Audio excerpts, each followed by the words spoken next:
Hi there, Jack Bennett here. Thanks for watching today's lesson. Today I'm going to finish up the little mini-series that I've been doing called Wicked Triplet Fills. Now in the previous videos, if you haven't seen them, just scroll down. We've embedded them in the page below. But in the previous lessons, we've basically taken a 2-bar triplet pattern where all the right-hand notes were the accents, all the left-hand notes were the non-accents. We started on the snare with this. We moved it onto the ride cymbal with the bass drum.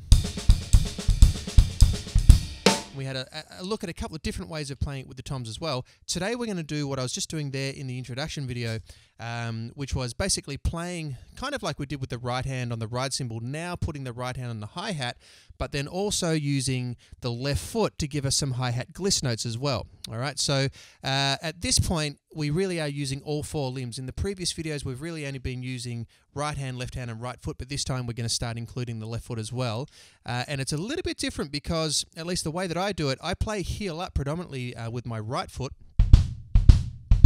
But in order to get the hi-hat gliss sound, at least in this context, I'm playing heel down. So the feet, the way that I do it, are doing like the opposite techniques. You know, typically you will play either heel up or heel down, but sometimes you'll play heel up with one and heel down with the other, and that's certainly the case here. So just to get the basic pattern happening, again, we've got this, we've got... Just put the right hand on the hi-hats, keep the left hand notes really soft. Okay, just like we did on the ride, etc. Add in the right foot with the right hand, and you get...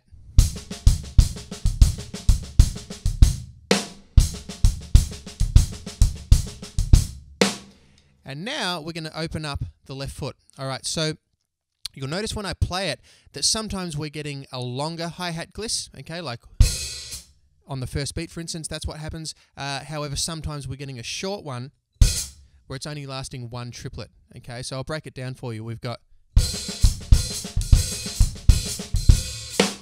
Now, probably the easiest way to learn this is to actually break it down into the 2 3-beat phrases that are repeated back to back, and just learn one cycle of that first, and make sure you're getting the hi-hat, you know, really opening and closing exactly where it should, and everything's lining up how it should. If you're sort of, you know, closing the hi-hat and you're supposed to be hitting at the same time, but you're kind of getting that split, like, or anything sort of flamming and stuff, it's really not going to groove. So it's really important, as with anything that you ever learn on the drums, or any instrument for that matter, to take it really slow first of all. So, yes, we are playing a phrase that is in 4/4, 2 bars of 4/4, but the actual phrases themselves, they repeat after 3 beats, all right, not 4 beats. So in that sense, it's a little bit of a cross phrase, or you're phrasing over the bar line a little bit. So here's the pattern, just played in 3/4. 1, 2, 3. 2, 3. 2, 3, and we just play it twice. 1, 2, 3, 4.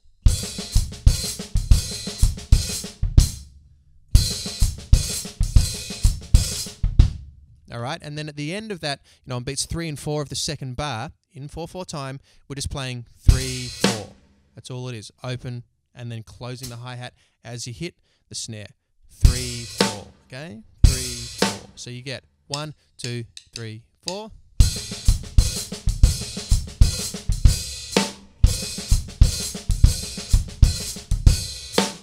A little bit quicker. 1, 2, 3, 4.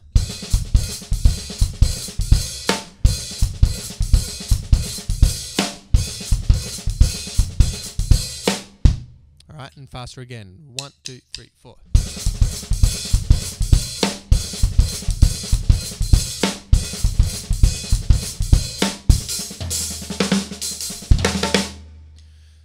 All right, so the point is there with the 3, you could continue that on and on and on and on. Then you could be in 3/4. Okay, so it's important to dissect things and figure out exactly what's happening. In this case, I think half the reason why that fill, especially at speed, sounds impressive is because it is a 3-beat phrase that repeats over the top of 4/4. You could just keep that going over and over and over. 1, 2, 3, 2, 2, 3.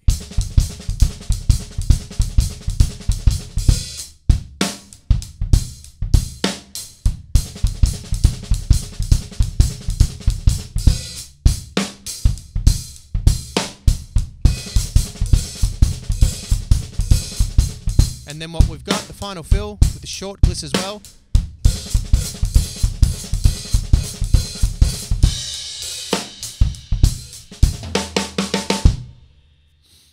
Okay, so there you go. That's the fill.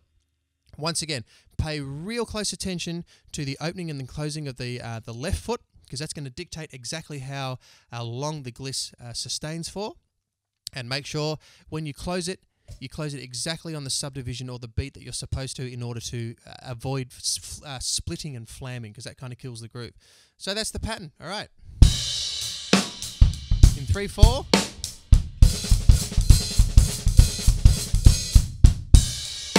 4/4.